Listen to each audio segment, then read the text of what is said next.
Os militares russos estão batendo recordes novamente, e são exatamente os tipos de recordes que a Rússia não gostaria de estar batendo.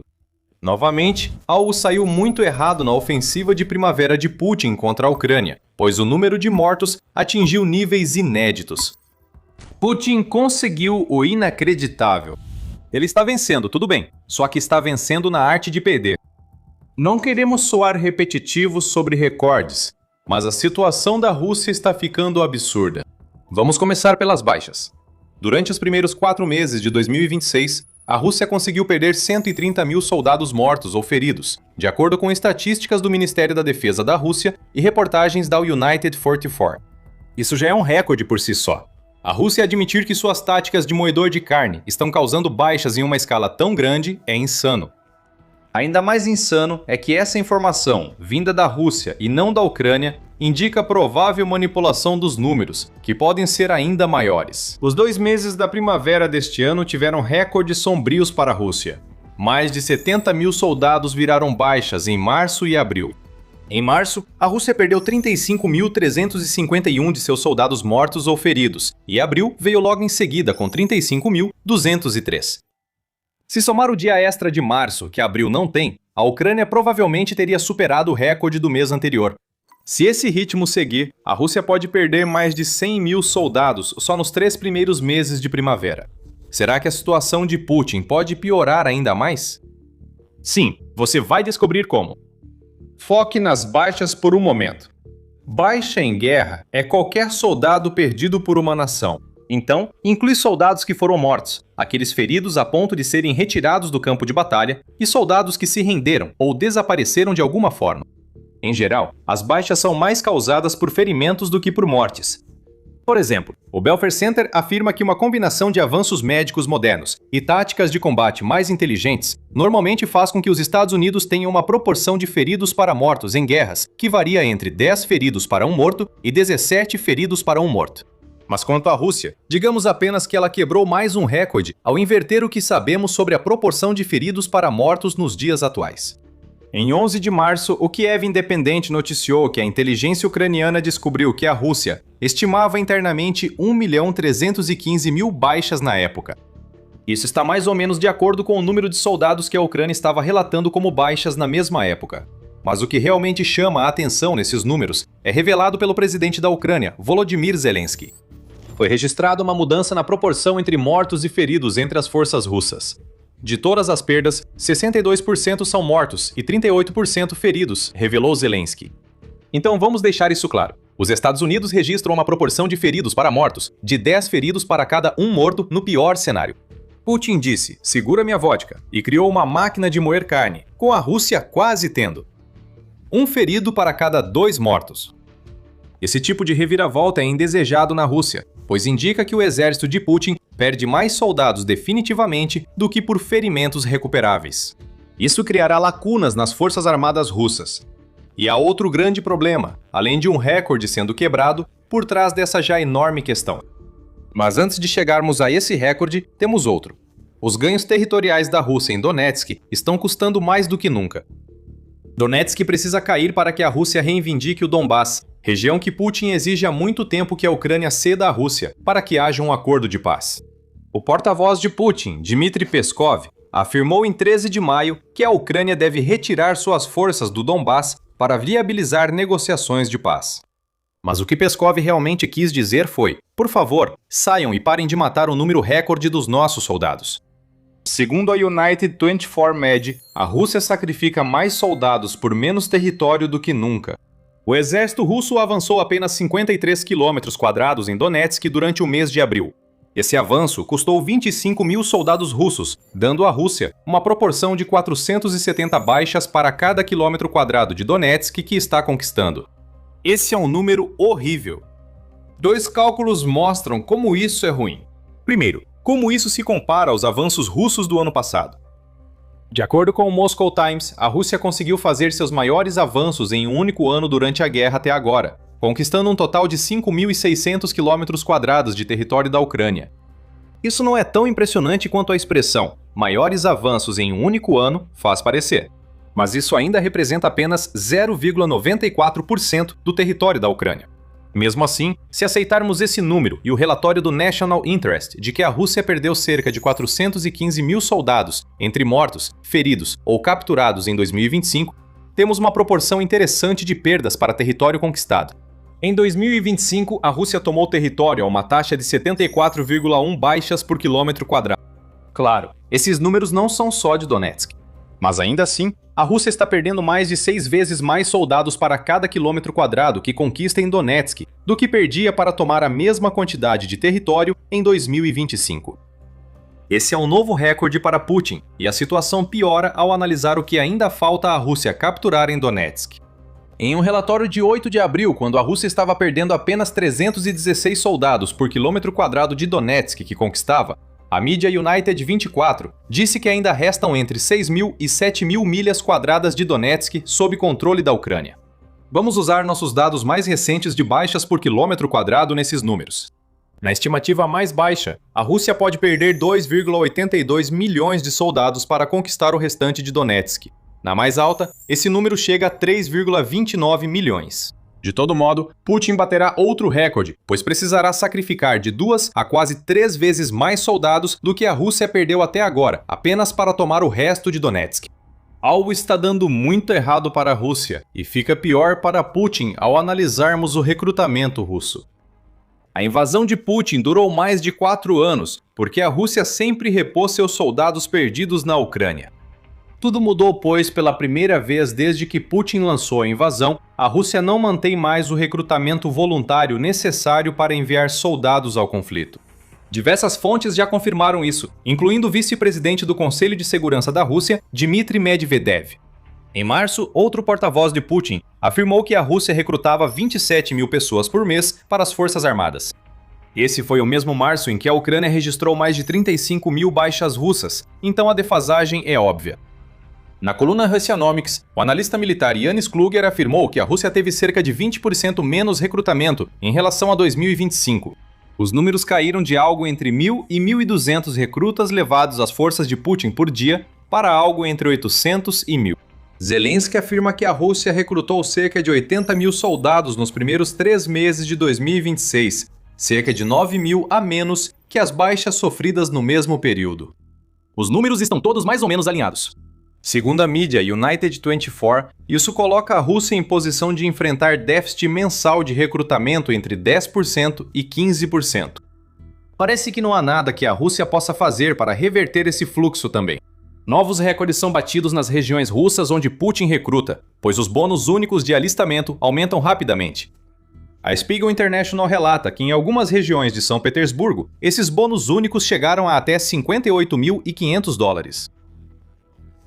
A Câmara de Comércio belga-luxemburguesa na Rússia diz que o salário médio na Rússia é de cerca de $1.290. Então, isso significa que a Rússia está oferecendo bônus de assinatura, que são mais de 3,7 vezes o valor que o russo médio recebe em um ano. Ainda assim, não está funcionando.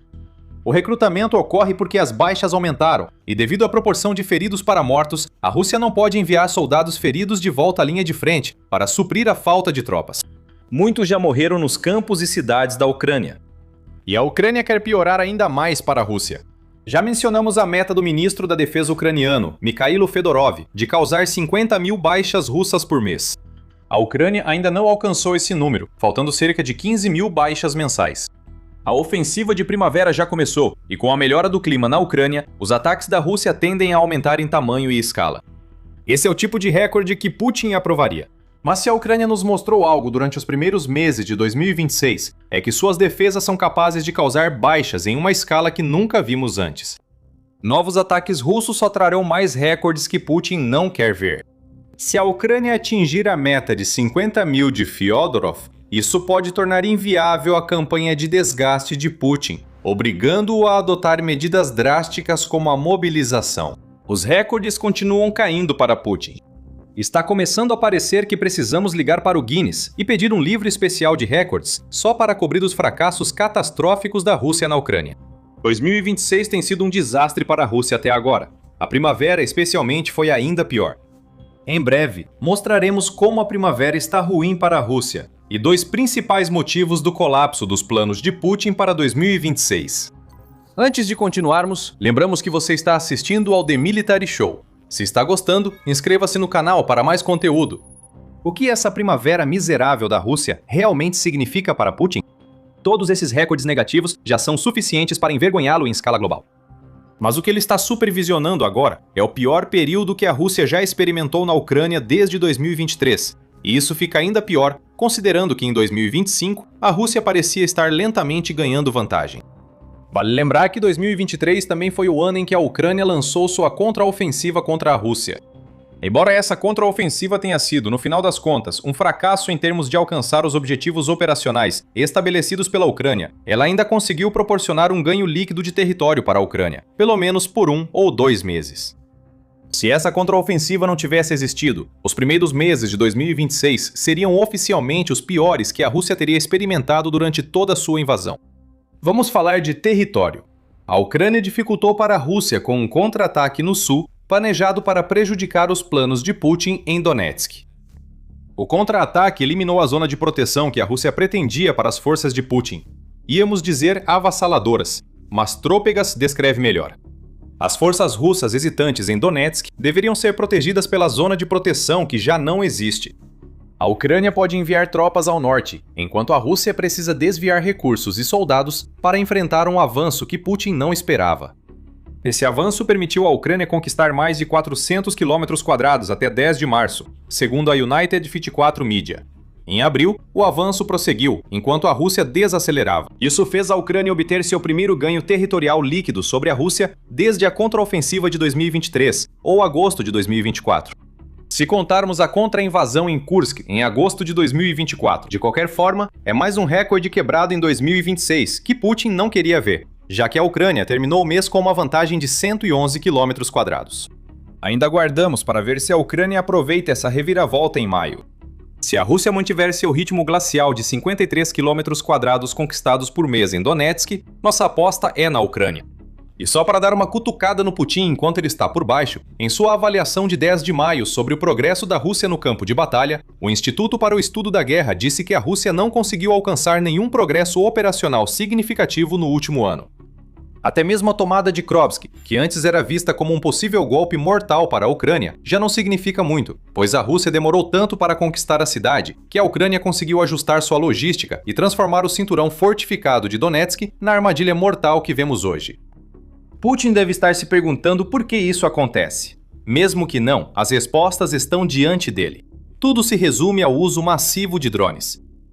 Drones FPV são os principais responsáveis por causar mortes entre soldados russos. A mídia United 24 afirma que esses drones são responsáveis por cerca de 90% das perdas russas na linha de frente, e que a Ucrânia saturou totalmente as zonas de morte, à frente e atrás das linhas com esses drones. A Ucrânia planejou tudo com antecedência. No início de 2026, o Euromaidan Press informou que o país pretendia construir cerca de 7 milhões de drones durante o ano. Ei, olha isso! Outro recorde, mas agora positivo e da Ucrânia, o que vai envergonhar ainda mais Putin. No entanto, por mais importantes que os drones FPV da Ucrânia tenham se tornado para tudo o que está sendo alcançado em relação às baixas russas, as estrelas não reconhecidas, mas cada vez mais importantes do show, são os drones de médio alcance que a Ucrânia desenvolveu. Esses drones oferecem à Ucrânia uma capacidade antes limitada nos anos anteriores da guerra com a Rússia. Capacidade de atingir quase quando quiser a retaguarda imediata russa. Esse conceito não é exatamente novo para a Ucrânia, embora seus ataques nos territórios ocupados anteriormente fizessem grande uso de sistemas de fabricação ocidental, como o sistema de foguetes de lançamento múltiplo HIMARS, além de ataques aéreos de caças lançando bombas e mísseis guiados contra alvos atrás das linhas de frente. A nova geração de drones de médio alcance mudou muito para a Ucrânia, permitindo destruir centros logísticos russos, postos de comando e infraestrutura que sustenta as forças de Putin na linha de frente. A matemática aqui é bem simples. Rússia, menos sua retaguarda, resulta em baixas recordes nas linhas de frente. A grande diferença que os drones de médio alcance da Ucrânia fazem é que eles permitem que a Ucrânia ataque a Rússia de forma econômica, a distâncias entre 20 e 200 km além das linhas de frente. Drones FPV têm alcance limitado, enquanto drones de longo alcance, mais caros, são melhores para atacar alvos na própria Rússia. Zelensky reconhece o papel crucial desses ataques de médio alcance, já tendo-os chamado de prioridade máxima para a Ucrânia, o que levou a mais um recorde quebrado. Em abril, a Ucrânia dobrou o número desses ataques em relação a março e quadruplicou em comparação com fevereiro, revelou Zelensky em 5 de maio. Há uma intensificação de uma nova campanha aqui, então espere mais recordes de ataques de médio alcance sejam quebrados em maio. O que vemos em tudo isso é uma verdadeira justaposição de sucessos que quebram recordes. Recordes da Ucrânia são positivos. Mais baixas russas do que nunca, ganhos territoriais e mais ataques de médio alcance indicam uma máquina de guerra em ascensão. Mas nenhum recorde da Rússia é bom para Putin. A Rússia está perdendo soldados em números recordes, recrutando em níveis historicamente baixos e, francamente, falhando em alcançar qualquer coisa com a ofensiva da primavera. Putin está vencendo na arte de perder. Ele faz isso desde o início da guerra, mas agora os números mostram que o exército russo está em grave declínio. Isso é muito humilhante para um líder russo que se vê como grande estrategista militar. Mas só citamos parte dos contratempos embaraçosos que a Rússia enfrentou nos últimos meses. Há muito mais para aprender e está chegando ao ponto em que é difícil assistir ao fracasso tão grande da Rússia. Mas você deveria assistir mesmo assim, e pode fazer isso com o nosso vídeo, onde exploramos as humilhações de Putin em 2026. E se você gostou deste vídeo, não se esqueça de se inscrever no canal The Military Show para acompanhar mais da nossa cobertura sobre o fracasso da Rússia em 2026. E como sempre, obrigado por assistir.